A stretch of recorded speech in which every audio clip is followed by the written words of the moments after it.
Shalom! Welcome back to Next Gen Online Service.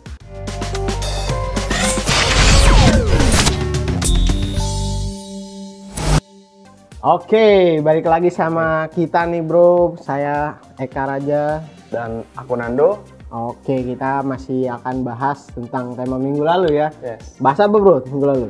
Kita bahas tentang komunitas yang baik dalam Tuhan. Yes, masih sama temanya ya bro ya. Oke. Nah, karena kemarin kan mungkin kita udah bahas tentang impactnya ketika kita berkomunitas dibanding kita sendiri ya bro. Dan kita juga udah sharing satu sama lain tentang bagaimana sih dulu kita ya kan sebelum kita berkomunitas sama setelah kita berkomunitas gitu teman-teman. Nah, kita akan lanjut lagi nih. Pertanyaannya apa nih bro? Apa yang akan kita bahas nih bro? Kalau menurut lu tandanya orang yang berkomunitas baik di dalam Tuhan itu apa sih? Oke, ini menurut gue ya. Yang pasti pertama kita mau keluar dari zona nyaman teman-teman. Ketika kita berkomunitas di dalam Tuhan, pastinya kita akan mau buka diri kita untuk melakukan pekerjaan Tuhan gitu, untuk sama-sama mengembangkan setiap potensi yang ada di dalam diri kita nih, ini bro gitu. Kalau menurut gue itu, mungkin lu ada tambahan lagi gak sebelum mungkin lanjut dari gue? Nah, tandanya ya, ya tandanya menurut gue ya harusnya di saat lu berkomunitas di dalam Tuhan, artinya kan lu yang tadi gue bilang mungkin di episode sebelumnya, ya kan, ngebahas tentang komunitas, artinya kita memiliki tujuan yang sama nih. Nah, artinya kalau menurut gue tanda yang harus kita miliki adalah ya tanda dari komunitas kita sendiri. Komunitas kita ini kita nyembah siapa sih? Balik lagi pasti kita kan nyembah Tuhan. Nyembah Tuhan Yesus Kristus. Nah, artinya kalau menurut gua tanda-tanda yang kita harus miliki adalah tanda-tanda dari Tuhan itu sendiri. Dari guru besar kita ya. Tuhan kita itu seperti apa sih? Ya, dia Tuhan yang pengasih. Mengasihi. Dia Tuhan yang penuh dengan kasih. Dia Tuhan yang bisa jadi sahabat yang baik. Betul banget. Dia Tuhan yang mengayomi, dia Tuhan yang selalu ada buat kita 24 jam. Nah, kalau menurut gua artinya kalau misalnya kita bilang kita sebagai anak-anaknya Tuhan, kita sebagai pengikutnya Tuhan, harusnya kita miliki tanda-tanda itu. Nah, menurut gua komunitas yang baik di dalam Tuhan, ya kita anak-anak Tuhan harus yaitu mengasihi, harus ada tanda saling mengasihi satu dengan yang lain, saling mensupport. Dimana kalau misalnya kita sudah merasakan hal itu, artinya itu komunitas yang memang dalam Tuhan. Iya, betul. Yang impactnya tuh kita rasain, orang pun bisa rasain, kan? Gitu. Ya gue setuju juga sih ketika kita berada di dalam sebuah komunitas, tanda-tandanya yang pasti apa yang kita masuki, what inside, what outside juga dong, kan pastinya. Apa yang udah kita terima itu akan kita spread juga ke orang lain gitu. Jadi gampang banget ketika kita udah di dalam komunitas yang baik dan benar, so pasti kita akan berkembang secara lebih baik dan benar di dalam Tuhan teman-teman, gitu. Betul. Nah, gue mau bacain satu ayat nih, Bre. Apa tuh bro? Ya ini mungkin ayatnya teman-teman juga pasti tahu lah. Gitu ya. Di 1 Korintus 15 ayat 33. Sabi, apa tuh bro? Oke. Janganlah kamu sesat, pergaulan yang buruk merusak kebiasaan yang baik. Favorit banget nih ayat ini ayat sering kita sebut ya. Betul. Kalau menurut gue, kenapa sih bisa disebutin kebiasaan yang buruk? Janganlah kamu sesat, pergaulan yang buruk merusak kebiasaan yang baik. Nah, gue yakin dan percaya kita semua di sini anak-anak Tuhan pasti pada dasarnya kita tuh diciptakan baik.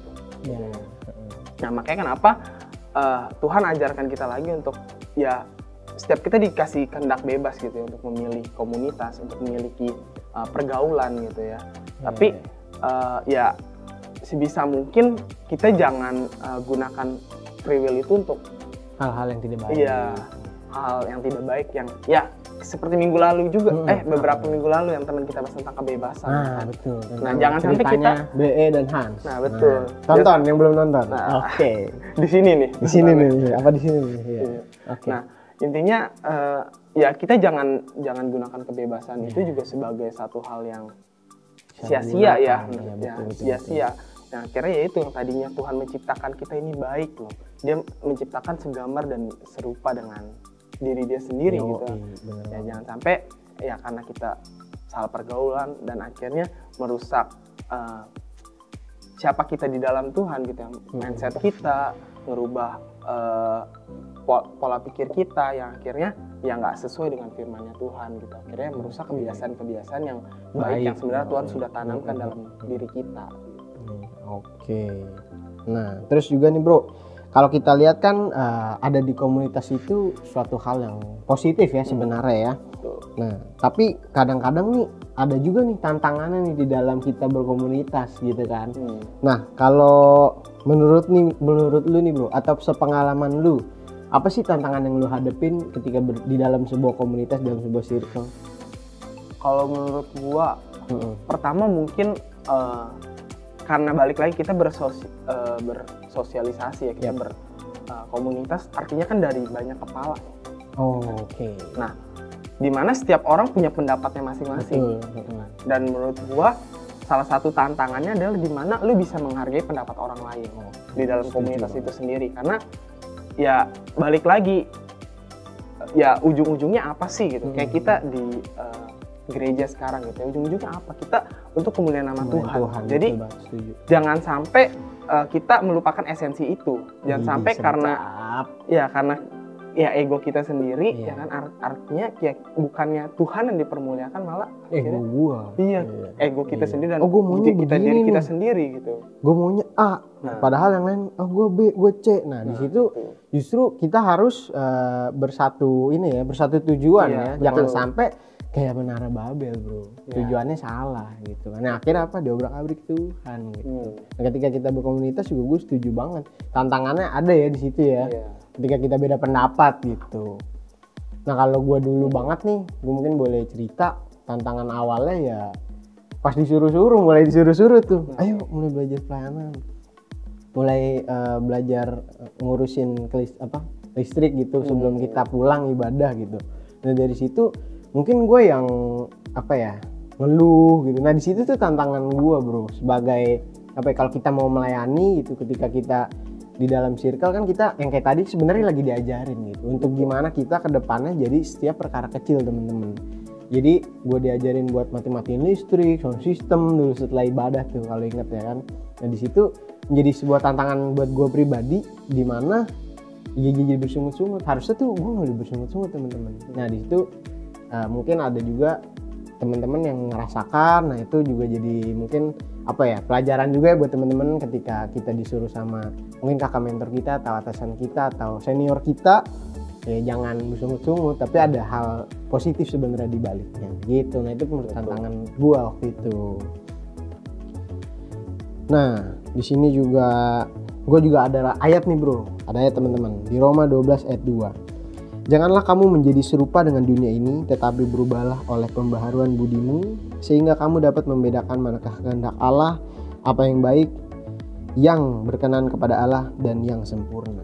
Nah, di sini kan ditegesin ya di ayat Alkitab ini, janganlah kamu menjadi serupa dengan dunia ini. Berarti apa tandanya? Ada juga komunitas yang tidak baik. Gitu. Ini no offense juga teman-teman, karena kita sama-sama belajar juga bagaimana menjadi be a better person ya. Mungkin pernah nggak nih lo ada pengalaman di sebuah circle komunitas yang toksik gitu? Pernah nggak bro? Pernah sih. Pernah. Ya, karena ya dulu sih, itu dulu banget waktu zaman masih kecil gitu ya. Dan ya gua kebetulan ya kita kan tinggal di satu daerah yang sama, dan di mana ya memang di sana banyaklah anak-anak yang memang kayak butuh kasih lah gitu ya. Karena menurut gua ya mungkin dulu itu banyak teman-teman yang mungkin broken home atau kurang kasih sayang dari orang tuanya, sehingga kayak banyak banget kayak teman-teman di daerah kita ya, anak-anak kecil itu mereka sudah merokok, mereka sudah sangat disayangkan ya, mereka sudah ya pergaulannya sudah cukup jauh lah gitu yang seharusnya di usia mereka. Dimana dulu waktu kecil itu sempet gitu loh gue ada di fase-fase yang kayak gitu, di komunitas yang tidak baik. Yeah. Tapi ya itu maksudnya puji Tuhannya gitu loh, Tuhan tangkap gue gitu. Iya. Tuhan tangkap gue dan akhirnya ada di komunitas sekarang. Dan gue pun nggak nyangka gitu loh kalau gue nggak Tuhan bawa Ke tempat sekarang ini, ke ke tempat komunitas ini, ini. ke komunitas ini ya. Gue nggak tahu guanya gimana gitu. Kita akan jadi apa Iya, gitu kita ya. akan jadi apa tuh kita nggak tahu gitu. Karena komunitas yang ya itu maksudnya dari kecil pun ada di lingkungan yang seperti itu gitu loh. Jadi ya bersyukur aja sih kalau misalnya Tuhan masih kasih kesempatan dan Tuhan kasih kasih pengetahuan lah tentang diri dia sendiri ke gue secara pribadi gitu, sehingga akhirnya gue bisa merasakan Tuhan dan ya berubah gitu loh. Dan yang itu komunitas yang seperti itu ya akhirnya ya banyak lah, maksudnya akhirnya ya nggak baik dan ujung-ujungnya di saat melakukan dosa tadi, katakan merokok, terus ujung-ujungnya ya banyak lah dosa-dosanya itu bakal berkesinambungan. Iya, berkesinambungan dan akan tambah lebih banyak lagi gitu. Oke, nah itu sih. Kalau lu sendiri ada nggak Bre? Kalau gue sendiri di komunitas yang toksik kayak gitu? Singkat ceritanya, zaman pasti kita pernah semua main game online ya. Nah di game online itu pasti kan ada teman-teman yang banyak lah gitu. Nah di situ mulai tuh mereka nyebutin yang akhirnya secara nggak sadar ya gue juga terbawa gitu, yang memang ternyata asik juga nih ngomong kasar gitu kan. Ya jadi akhirnya kita kebiasaan ngomong kasar gitu karena ya itu tadi, karena kita tidak ada di komunitas yang baik gitu, jadi menyeret gue untuk ke arah sana. Oke, lanjut aja nih. Ini singkat aja, apa yang membuat kita tetap stay di komunitas kita saat ini bro? Menurut lo apa nih? Kalau menurut gue yang buat gue stay yaitu pertama balik lagi ya, diingetin gitu loh, di saat di dalam komunitas ini tuh banyak hal-hal yang bisa gue pelajarin dan dibukakan pengetahuan baru yang akhirnya ya bagus gitu loh untuk gue terapkan di dalam kehidupan gue. Karena ya balik lagi ya, kita semakin bertambah umur, semakin bertambah usia, otomatis tantangan-tantangan yang kita hadapi itu semakin banyak. Dan puji Tuhan ada di komunitas yang saling menguatkan satu dengan yang lain, saling menegur, saling memberitahu mana yang baik dan mana yang enggak. Nah itu puji Tuhannya kan menurut gue banyak banget impactnya buat gue gitu, buat diri gue pribadi. Makanya kenapa gue bisa stay sampai sekarang, karena gue merasakan dampaknya dalam kehidupan gue gitu. Oke, setuju sih, gue setuju banget. Nah kalau menurut gue sendiri bener banget yang tadi lu bilang gitu, sangat berimpact. Kenapa gue mau stay gitu, karena sejujurnya komunitas membuat gue semakin growth teman-teman.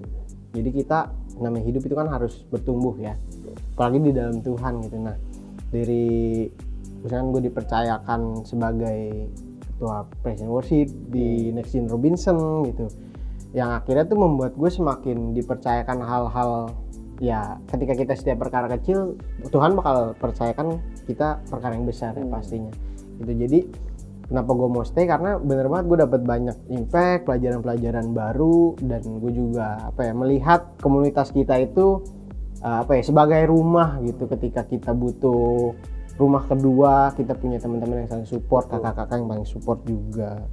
Nah mungkin teman-teman yang lagi butuh komunitas boleh banget sekalian promosi ya kita. Ya. Join aja di Komsel kita di setiap hari Rabu untuk cabang Raden Saleh dan Jakarta ya bro. Jamnya jam berapa? Di jam 7 malam. 7 malam. Oke. Nah terus juga mungkin yang butuh youth ibadah youth, datang aja ke Robinson di jam 10. Bisa gitu. Juga untuk info-info lebih lanjut kalian bisa lihat di Instagram kita. Di Instagram kita @victoriouth.fifa atau di @fifa.official untuk gereja kita. Betul banget. Oke, nah konklusinya nih bro, menurut lo apa sih pentingnya komunitas di dalam Tuhan? Intinya komunitas di dalam Tuhan itu sangat penting ya, karena balik lagi ya tadi gue bilang gitu loh, kehidupan kita saat ini tuh semakin jahat hari demi hari ya kan, tercatat di Alkitab.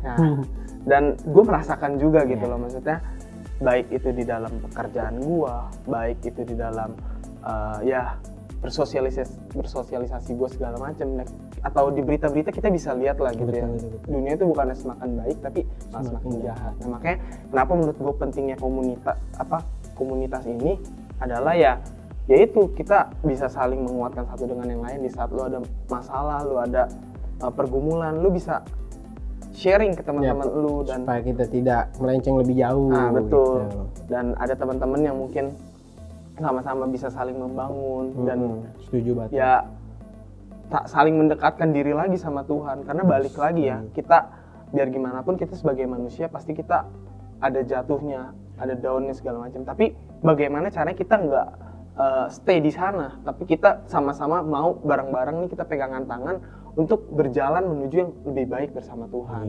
Mantep banget nih. Jadi makanya menurut gua kenapa pentingnya banget komunitas di dalam Tuhan. Setuju banget sama penutup dari Nando. Oke, mungkin sekian teman-teman pembahasan kita pada episode kali ini. Jadi yuk kita berkomunitas. Kami mengundang untuk setiap teman-teman muda-mudi join sama kita Next Gen, ya kan. Yes. Oke, mungkin kita tutup dalam doa dulu ya bro. Brother boleh bantu kita? Boleh. Oke. Mari kita bersatu dalam doa. Bapak, kami mengucap syukur Tuhan untuk hari ini Tuhan. Thank you untuk penyertaan Tuhan dalam hidup kami Tuhan. Sepanjang hari ini telah kami lewati Bapak. Kami merasakan begitu besar kasih-Mu dalam hidup kami Tuhan. Thank you sekali lagi untuk hembusan nafas yang boleh kami hirup sampai detik hari ini Tuhan. Itu artinya Tuhan masih beri kesempatan bagi setiap kami untuk bisa belajar lebih lagi, taat lebih lagi sama Tuhan. Tuhan, hari ini kami telah selesai bahas tentang pentingnya komunitas di dalam-Mu Bapak. Kami percaya Tuhan bahwa di saat kami berkumpul, kami menyembah, kami mengutamakan Tuhan dalam hidup kami, dalam komunitas kami Tuhan, di situ Tuhan ada, di situ Tuhan mengajarkan setiap kami Tuhan, bagaimana kami bisa melewati setiap tantangan, setiap cobaan yang boleh kami hadapi dalam kehidupan kami Tuhan. Kami percaya Tuhan bahwa kami punya Tuhan yang besar, kami punya Tuhan yang begitu luar biasa mengasihi kami Tuhan. So Tuhan, ajar terus setiap kami Bapa untuk bisa menjadi impact di dalam komunitas dan juga sama-sama memberikan dampak yang baik Tuhan, dan saling menguatkan seperti firman Tuhan juga katakan, di mana kami bisa saling menajamkan satu dengan yang lain Bapa. Ajar kami Tuhan untuk mau terus taat dan mau terus stay di dalam komunitas yang baik bersama-Mu Tuhan. Jangan pernah lepaskan kami Tuhan, karena kami sangat membutuhkan Engkau dalam kehidupan kami. Terima kasih Bapa, kami telah selesai, tapi kami percaya Tuhan Engkau nggak pernah selesai dalam hidup kami Tuhan. Terima kasih Bapa, hanya di dalam nama-Mu Tuhan kami berdoa dan mengucap syukur. Haleluya, amin. Amin. Oke teman-teman, sekian video kali ini. Thank you yang udah nonton sampai habis. So see you next time. Bye bye. God bless you. God bless.